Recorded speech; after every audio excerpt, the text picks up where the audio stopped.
Hey guys, this is Brock Hebner from NoCoastBias.com, and welcome to the second edition of the UFC and MMA Weekly Recap here on NoCoastBias.com. This week we're going to be talking about UFC 183. We'll also be touching on Anderson Silva and Nick Diaz and some of the controversy that's happened since that fight that actually just came out yesterday. We'll briefly touch on Chris Weidman and his injury and what's happened to UFC 184. We'll also talk a little bit about some of the things that happened with 183 leading up to it, more specifically Kelvin Gastelum and John Lineker both missing weight by a lot, and them two being forced up a weight division. We'll also briefly talk about the UFC announcing the Jose Aldo Conor McGregor title fight. It's going to take place at International Fight Week in July. So we'll touch on the fight card for UFC 183 last, so we can end with Silva and Diaz, because that's really what this is really going to be mostly about. So let's get into it. So it was reported early last week, or about the end of last week, that Chris Weidman had suffered a rib injury in training and was out of his UFC 184 main event title fight against Vitor Belfort.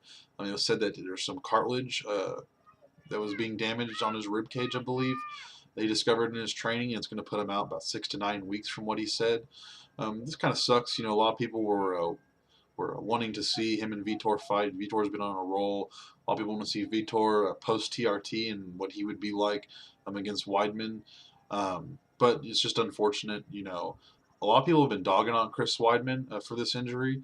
I don't think that's right, personally. I'm by no means a fan of Chris Weidman. I actually don't really like him very much at all. But he suffered this rib injury, and anyone who's had a rib injury before knows how painful it can be when anything happens up there. I personally have broken 2 of my ribs poking into my lung before.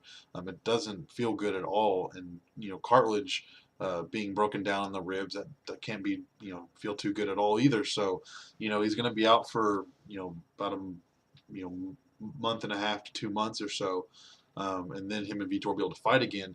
The man, he got hurt, and yeah, he's been hurt before. It's put him out of fights.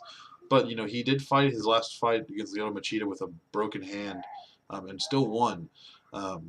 It's not like he's Cain Velasquez, who is going to be out for a year and a half or so, or keeps getting setbacks, or Dominic Cruz, who just can't seem to keep his knees together. He just tore up some cartilage in his ribs. He'll be out for a couple months, and then he'll be ready to go. The UFC is wanting to make an interim title fight to try and save this card, because basically it was supposed to be Chris Weidman and Vitor Belfort for the middleweight title in the main event, and then the co-main event was going to be Ronda Rousey and Kat Zingano. Everything below that was really just kind of bleh. It wasn't a very strong card on paper, at least. So they're really hoping for these 2 big title fights, to kind of hold the whole thing together. And that's just not going to happen. Right now it's Rousey and Zingano in your main event, and you kind of just got everything else down the line. So they've been trying to work on an interim fight for the title for Vitor. Personally, just to start off, I think this is stupid to do an interim fight. Weidman, he's not like he's been out for a long time. His last fight was in July. They just took Cain Velasquez's title away from him. They didn't really take it away from him. They just made an interim fight between Mark Hunt and Fabricio Verdum a couple months ago, where Verdum won that. But Velasquez was out for like a year and a half when that happened. That's completely understandable. Same thing when they did it to Dominic Cruz, who was out for a long time. And they finally said, okay, fine, we're going to have an interim fight with Hinden Barao, who wound up winning. This isn't one of those situations that needs one. The only reason why they do it is just to make it a bigger fight on this card. To me, it wouldn't even really be much of anything. So they really were trying to put together Lyoto Machida against Vitor. Vitor came out and said, no way, he's not fighting Lyoto on a month notice. And I don't blame him. Machida's not an easy guy to prepare with to begin with, let alone giving 1 month to prepare for him. He's a karate fighter, and he's very unorthodox. He's awkward and different in the octagon.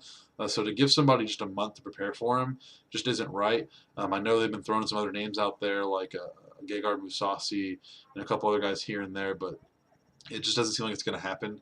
Vitor wants to fight Weidman, and Weidman wants to fight Vitor, and that's just kind of how it is. So we're going to have to wait for that fight to get going. But hopefully Weidman comes back soon so we can get this going, because nobody likes to sit here and wait and wait and wait. They were supposed to fight in July. Last time Weidman fought, but Vitor was having problems with getting sanctioned to have a license to fight in Nevada. Then they were supposed to fight in December. That had more problems with Vitor as well. And now they're supposed to fight in February, and that seemingly is not going to happen now, or it's not going to happen at all because of Weidman's injury. It's just like constant postponement of this fight, and it just needs to finally happen. The UFC also announced the main event for UFC 189, which is going to be International Fight Week on July 11th. It is Conor McGregor and Jose Aldo's big featherweight showdown. This is going to be such an awesome fight.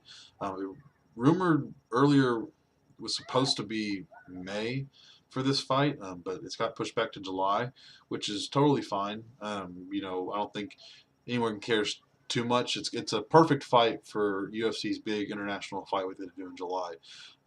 You got the undefeated, well, essentially undefeated Jose Aldo. He's like 25-1 or something crazy like that. He's the only featherweight champion ever in UFC history. He's the former WEC champion. He's just a monster in the cage going up against this rising star, this polarizing figure in Conor McGregor, who's going to pose real threats to Jose Aldo. And the build-up for this fight is just going to be unbelievable. McGregor can't stand Aldo. Aldo can't stand McGregor, just like every other featherweight in the division can't stand McGregor. The talking back and forth is going to be awesome. I really can't wait for this fight. Hopefully they stack up this card, and they don't make it just a one fight card basically. It's going to be pretty awesome. We'll talk more about this fight, way down the road whenever it gets closer. But for now, it's happening on July 11th, International Fight Week in Las Vegas, UFC 189, and it's going to be absolutely incredible. Trust me. So I want to talk about UFC 183. Before I get into the fights themselves, I want to more specifically talk about what happened before the fights. Specifically the weigh-ins in particular with Kelvin Gastelum and John Lineker. So Lineker came in, I believe it was 4 or 5 pounds overweight. He has been known for missing weight. I feel like he's missed weight every single time he's gone to a weigh-in. He's a very big flyweight. Obviously, he can't make the weight, but he came in pretty heavy this time. Went to go fight Ian McCall. McCall was pissed. Once Lineker weighed in and went off, and they introduced McCall. McCall came up there and was just cussing up a storm, looking right at him the entire time. But Lineker is getting moved up to bantamweight now. They're not going to let him fight at flyweight anymore. This is his multiple offense of coming in too heavy. So he's going to be moving up. That's going to be, a pretty good move for him. He's a very powerful flyweight, so I can imagine he'll be a pretty powerful bantamweight as well. It'll be interesting to see what happens with him because he's been on a tear in the flyweight division. So hopefully for his sake, he can keep that up in the bantamweight division. Also, though, even worse was Kelvin Gastelum, who came in 10 pounds overweight. 10 pounds! That's insane. He's also had a history of weight problems. He was on The Ultimate Fighter, fighting as a middleweight. Essentially, he was doing that because he was a welterweight, but they weren't having welterweights on the show, but he really wanted to get on there. So what a lot of guys will do is they will go up a weight class just so they can get on the show and hopefully win it. And then they'll win it or come off the show, and they'll go right back down in weight to where they normally are. In this case for him was welterweight, and they'll keep going from there. He naturally has had problems making weight as well. I believe he's missed weight twice before then. I remember being at UFC 171 and he came in about 2 pounds overweight. He wound up taking those 2 hours they give him to cut the last couple pounds. He did cut the 2 pounds, but he still came into the official weigh-in 2 pounds too heavy. He's missed weight another time as well. I can't remember off the top of my head, but nothing as bad as 10 pounds. That's absolutely insane. coming in 10 pounds overweight. He was reportedly had to go to the hospital right afterwards. He was sick or something. I'm sure that had something to do with his weight cut, but the weight cut definitely didn't help whatever he was going through. So he's going to be moving up to middleweight. Dana White said for him and Lineker, there's no choice if they want to keep fighting. They're going to have to go up in middleweight. That should be no problem for Gastelum to make middleweight. But he's going to be a fine middleweight just like he was a fine welterweight. This actually just adds another guy into an already stacked middleweight division. So that'll be pretty interesting to see him go up. But hopefully he can, doesn't get any worse for him. I really would hate to see an Anthony Johnson situation come out of him where he can't make welterweight, so they throw him up to middleweight. He can't make middleweight, so then they just say, get out of here, we're done with you. Because Kelvin's a really, really good fighter. Despite his poor performance against Tyron Woodley at 183, which we'll get into here in a little bit, he's a great fighter, and people really, really like him. So hopefully he can continue his success at middleweight, and we'll see where he goes from there. Okay, so let's go over some of the big fights on the card. I've got it on my phone. Our internet here at my house is down right now, so bear with me as I go over the card off my phone. I'm not going to go over every single fight, just the ones that kind of really stood out or were bigger fights or had big moments in them and stuff like that. So as I previously stated, Ian McCall took on John Lineker on the prelims.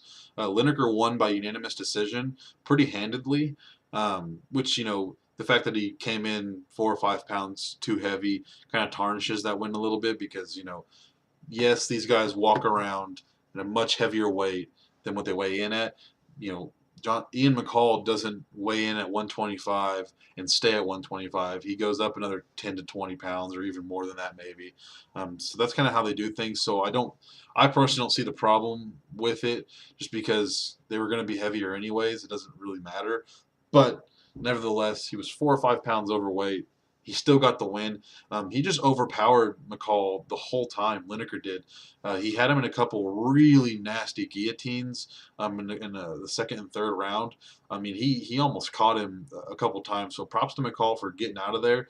But Lineker really banged him up. I was kind of hoping that he would lose because one, I am a fan of Ian McCall and I wanted him to fight Demetrius Johnson next, and the fact that Lineker was going to get moved up to bantamweight anyways, it almost felt like we don't really care if he wins because it's not going to make a difference. But nevertheless, Lineker continued his big tear through the flyweight division. Happened to be his last fight in the flyweight division, but like I said before, hopefully he can take all the things he was doing at flyweight and just continue it in bantamweight because I think he's a very, very, very good fighter. Ed Herman and Derek Brunson went at it. Brunson knocked out Herman in 36 seconds into the first round. There's not really much to say about that fight. Brunson looked really good, but you can't really determine too much off of 36 seconds. Pretty good knockout, though. It was definitely entertaining. Miesha Tate defeated Sarah McMahon by decision. This was a pretty good fight between the two. I agree with the decision. Some people haven't. They think McMahon won because of her ground control. But Miesha Tate pushed the fight a lot more than McMahon did. McMahon's just a wrestler. She's a good striker. She did catch Miesha a couple times. I believe she broke Miesha Tate's orbital bone. And Tate's going to be out for a little while. So, McMahon can strike. But she's a big time wrestler. That's what she does. She takes you down. She holds you there. She does very, very light but constant ground and pound, very much like a George St. Pierre. She does what she has to on the feet to get in and take you down. And then when she gets you on the ground, she holds you there but does enough work there at throwing small elbows and punches and stuff and hammer fists to keep you there on the ground so the ref doesn't stand you up. But I'm glad Miesha Tate won. I thought it was deserved. She earned the win, so congrats Miesha Tate. Okay, on to the main card. Those were some of the prelim fights. We're going to go over every single one of these. Jordan Mein and Thiago Alves. Jordan Mein was whipping up on Alves for, about, 3/4 of the fight. I thought definitely that Mein was going to knock him out because he had him up against the cage on wobbly legs just multiple times. But then Alves just threw a big kick to the gut and it knocked Mein down, and he just swarmed him like the pit bull does and took him out. It was really impressive. To see Alves just so down like he was, to just come right back and take me out, that's just a testament to what this sport is. All it takes is one shot, one punch, one kick. It doesn't matter. That's all it takes to end a fight. So that was really good for Alves, and hopefully he keeps moving up. I'd love to see him regenerate his career and keep moving forward, in the UFC again. Talis Ladies and Tim Boetsch fought. If any of you watched last week, you know what I said was going to happen was that Tim Boetsch was going to be getting his ass whipped the whole time, and he was going to come back and win the fight. Didn't happen. I didn't think he was going to win. It was more like a joke. But Talis Ladies got the submission in the second round on Boetsch. Ladies just looked awesome. This was an awesome fight to begin with. The two were just standing up, slugging it out, which is really weird because Ladies is a big jiu-jitsu guy. That's his game. He takes you on the ground and he puts you in arm bars, puts you in kimuras. He does whatever he's got to do on the ground to submit you and take you out. Lady said that the plan was to stand and bang with Tim Boetsch, which was really stupid on his part, I thought. But he hung with him. He didn't get knocked out. He didn't really get knocked down. It was just a really good war and a good win for Latiz, who's just been on a tear through the middleweight division. So hopefully he continues on. He's looked absolutely fantastic in his last few fights. Joe Lozon and Al Iaquinta were up next. I was really hoping and thinking that Lozon was going to pull this out.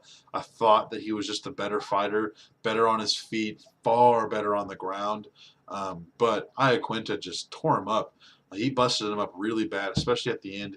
He did knock him out in the second round, but, I mean, hell, it could have happened like 30 seconds earlier. He just opened up on some punches, and Lozon was just, he fell to the ground, he got back up, and Iaquinta just did not stop. He kept hitting him over and over and over again, and Lozon was just stumbling and bumbling around the entire octagon, could barely even hold himself up on his feet, and finally the ref called the fight, said it was over with. It was pretty crazy to see Iaquinta just keep his composure. He was very calm and cool and collective. A lot of guys, when they knock a guy down, they'll just rush him and they'll let up all of their energy that they had onto this. And if the guy doesn't get knocked out, if he stays coherent and he does some things to keep himself in the fight, the other guy is now super tired and opens up an opportunity for the dude who was just about to get knocked out. Iaquinta, though, looked really good. He kept his composure, just technically just putting together all the punches, consistently tagging Lozon over and over and over again to the point where the referee said, okay, this is over with. No more of this. So really big win for Iaquinta. That's back-to-back big wins for him over Ross Pearson and now Joe Lozon. He trains with Chris Weidman, with Ray Longo and Matt Serra. So he's definitely rising up there, that's for sure. Okay, on to our co-main event, Tyron Woodley and Kelvin Gastelum. As previously stated, Gastelum came in 10 pounds overweight. He had to go to the hospital. Apparently he had flu-like symptoms. Probably a lot of it was attested to the weight cut itself. He did not look like the Gastelum that we know of. Woodley didn't look like the Woodley that we know of. It was a really, really boring fight. Woodley is generally very, very aggressive. He's in your face, constantly throwing big power punches, big power kicks, picking you up, slamming you on your back. That's what he does, and he did none of that in this fight at all. Gastelum also, though, is not necessarily known for being super aggressive, but he's known for super light on his feet, really good conditioning, keeping himself moving always, and just catching you with big counter strikes and big punches, and then taking you to the ground and grabbing your neck and choking the life out of you. But like I said, none of that happened. It was a very just kind of boring and just blah fight. The two guys, for Gastelum didn't look real peppy until maybe halfway through the second round. Then he kind of started bouncing around a little bit. Woodley, though, just seemed way more flat-footed and just kind of trying to pick his shots a little bit more carefully, which is a little bit smart on his part. But it made for a really boring fight, which is not something that we're used to in a Tyron Woodley fight. But Woodley got the win by I think it was split decision. It could have gone either way because it was just so bad. But big win for Woodley. Gastelum's not going to be fighting a welterweight anymore, so this loss doesn't really matter very much. Hopefully, Woodley keeps moving forward. He was a big-time up-and-comer, especially whenever he took out Carlos Condit. Whether you want to say it's because Condit twisted his knee or not, Woodley was beating his ass for the entire fight until that happened. So after his setback from Roy McDonald, he's really made a comeback. Hopefully he keeps up with it because I do like Tyron Woodley. He's a very good fighter, so hopefully he can keep it up and just add just another guy into an ever-stirring pot in the welterweight division with title shots and contenders and all that kind of mess. So that brings us to our main event. Nick Diaz and Anderson Silva. Diaz being gone for 2 years or whatever, taking a hiatus from the sport, kind of leaving it after he lost to GSP. Silva, of course, having that unforgettable broken leg against Chris Weidman. A lot of people thought he was done for. It was over with. That was not the case. He made his comeback, a year and 1 month later. Awesome for Silva. This was a weird fight, especially in the first round.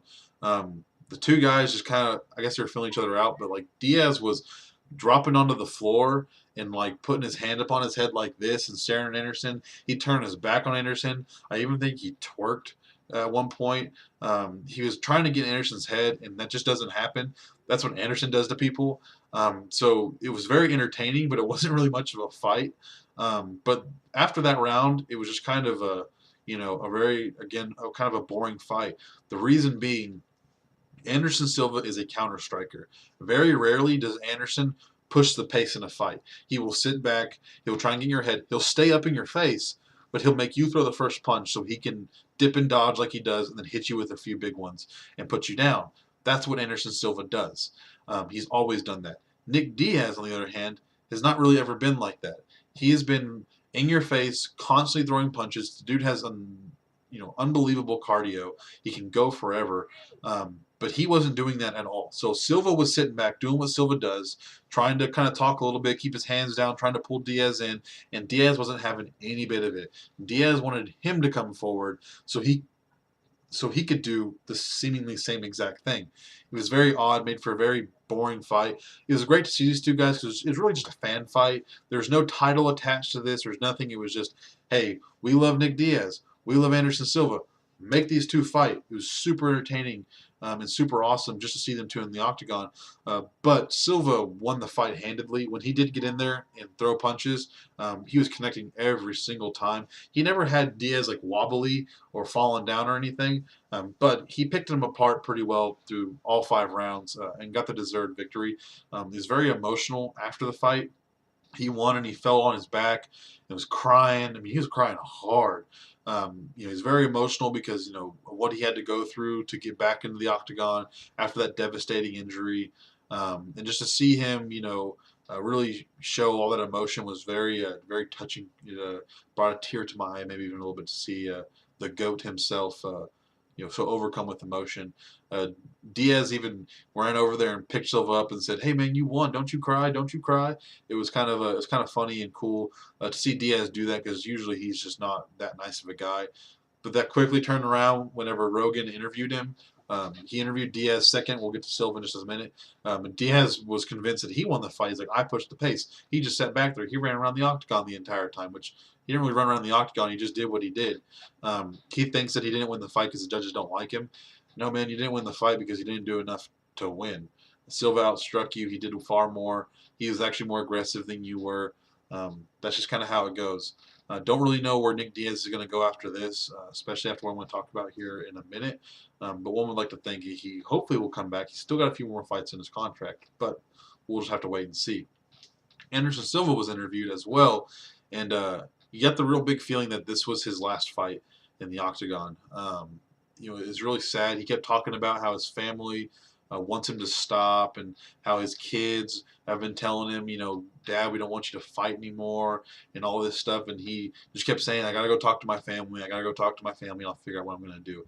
You'd like to think that he's probably going to retire, but we'll just have to wait and see.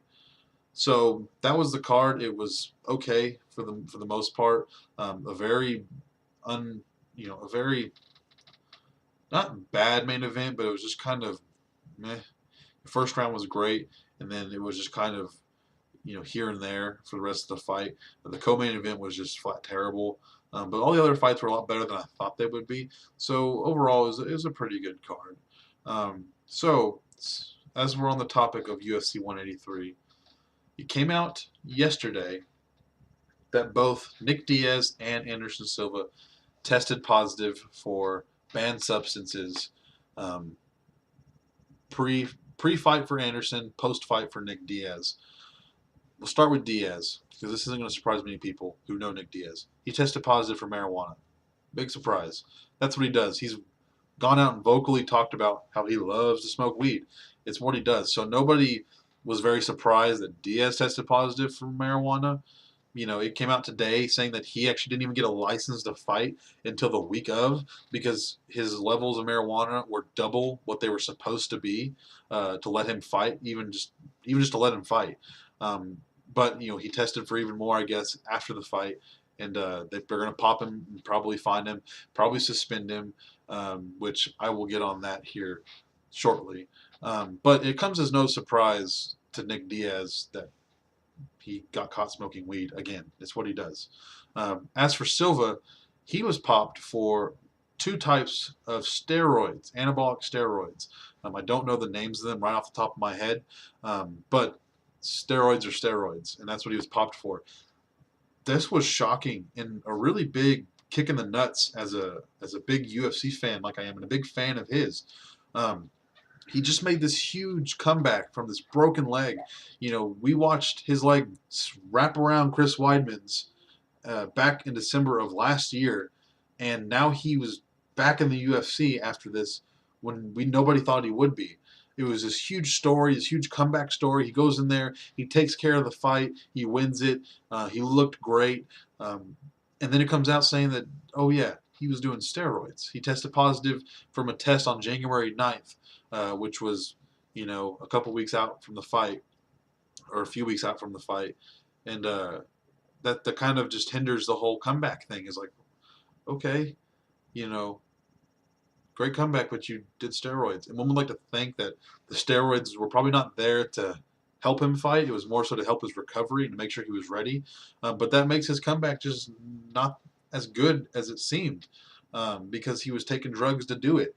That really kind of sucks. This really tarnishes his legacy.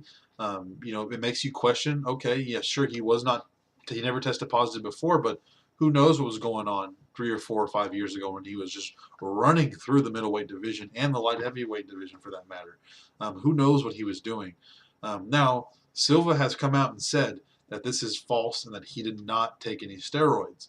I will say that it's very rare, it seems like, that a test like this has happened in the UFC, where the test was wrong.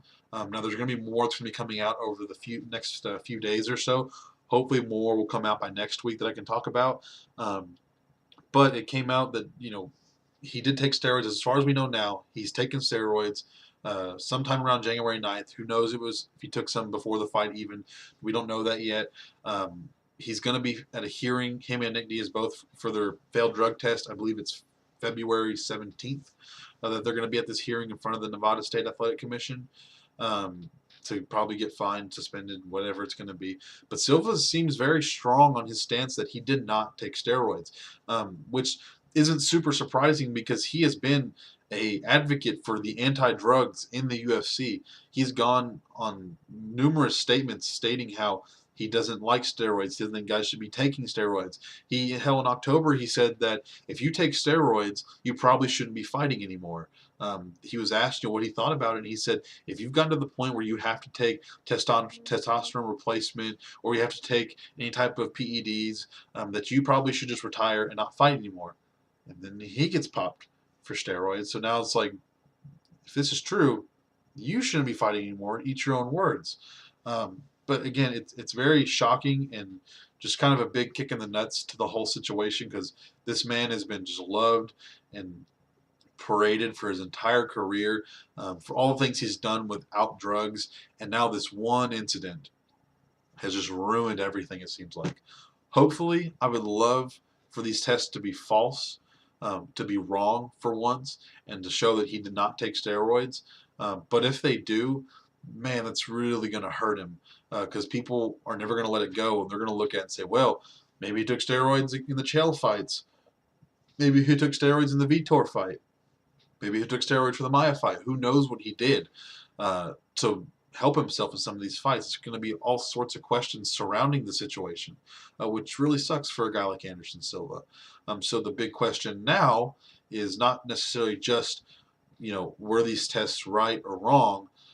It's now also, what's the UFC going to do? Because this is hot on the heels of John Jones testing positive for cocaine. And if any of you have read my post about on NoCoastBias.com about what I think of that, you should definitely go check it out because the UFC handled it completely wrong. All they did after I had made that post was fine him $25,000. Essentially, for a guy like John Jones, that's a slap on the wrist. That's all that is.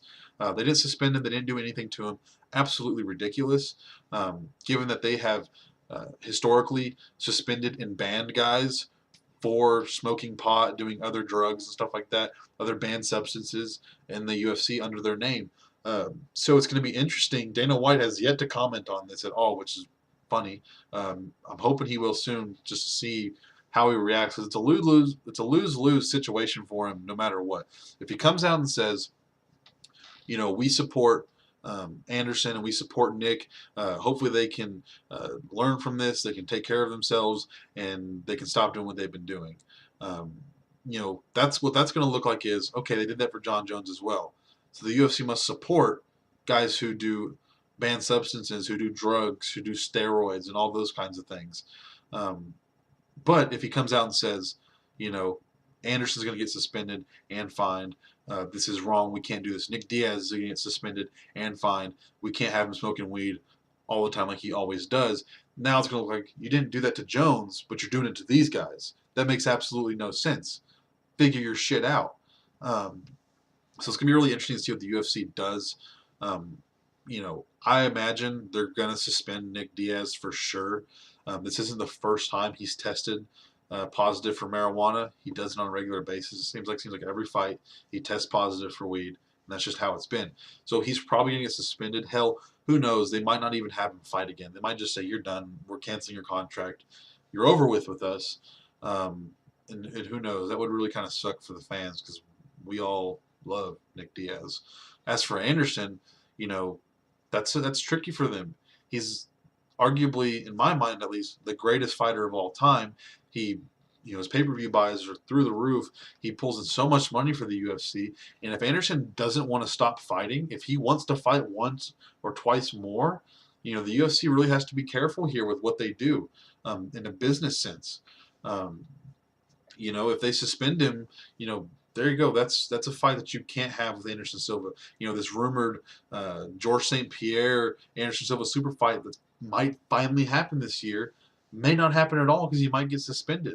And it's not going to let George St. Pierre already doesn't really want to come back to the UFC because of the drug problem. That's why he left in the first place.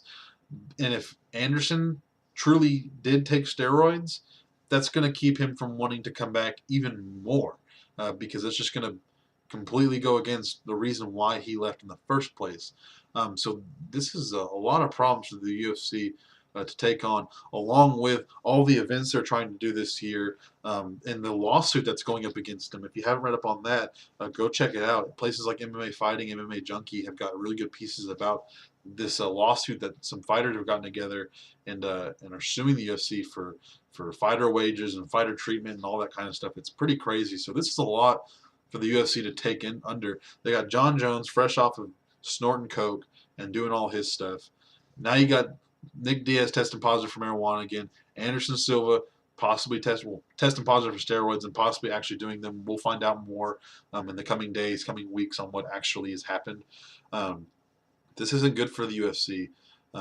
You can tell they probably don't know what they're doing. They probably don't know what to do. They're freaking out because, oh my God, one of our biggest fighters just tested positive for coke. One of our other biggest fighters just tested positive for steroids. And the biggest fan favorite of them all got popped for weed again. What the hell do we do? So Dana White and his guys are going to have to figure something out. Either way, it's going to look bad on the UFC no matter what. The only way they can make this right is if before they say anything, they suspend John Jones, then come out and say, we're suspending Nick Diaz, we're suspending Anderson Silva, and that be that.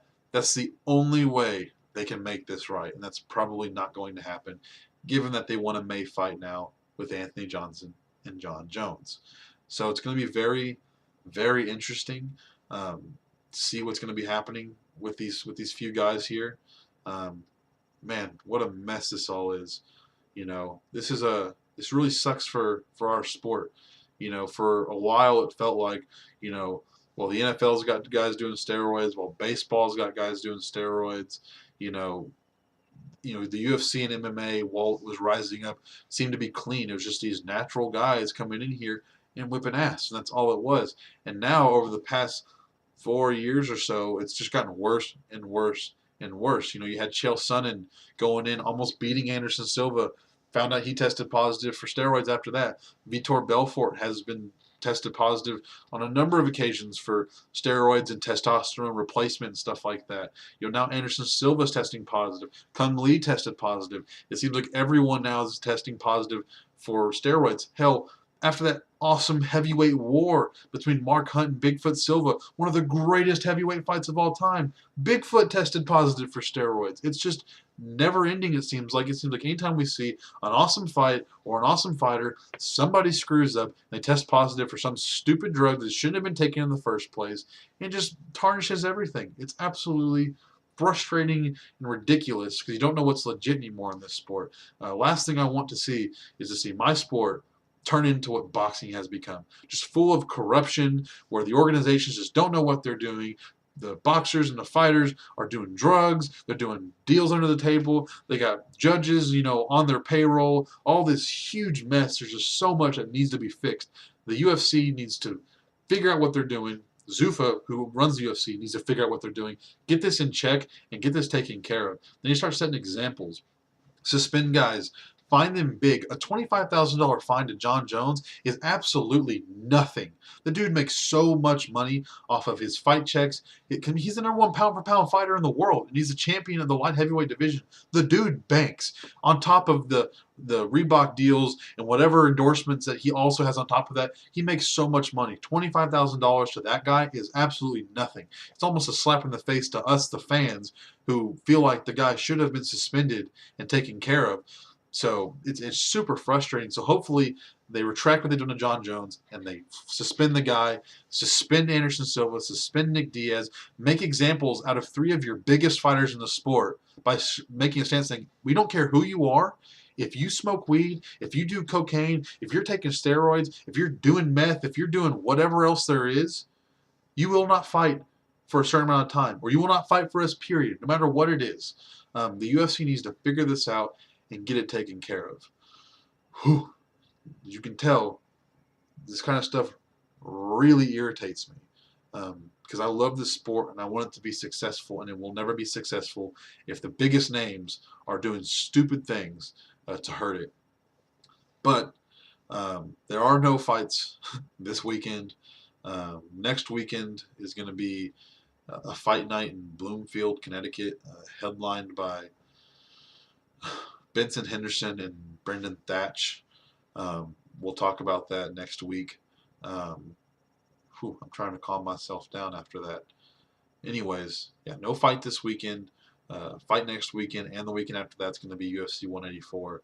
We'll talk more about next weekend's fight next week, and hopefully more news will come out about what's happened with Anderson Silva and Nick Diaz in the coming days. We'll have some more to talk about there. As always, check out NoCoastBias.com. Follow me on Twitter at Brocktavius. Be sure to check back every week. Every Thursday or Friday, we're going to have a new one of these. So just keep checking back and following us out. Also, for those of you who do watch this, I would like y'all's opinion on a possible name for this.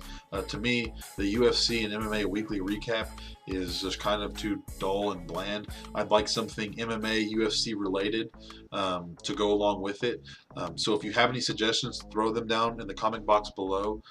Like this video, share it with your friends, get it out there. And as always, check us out again on NoCoastBias.com. Thank you guys. Take care.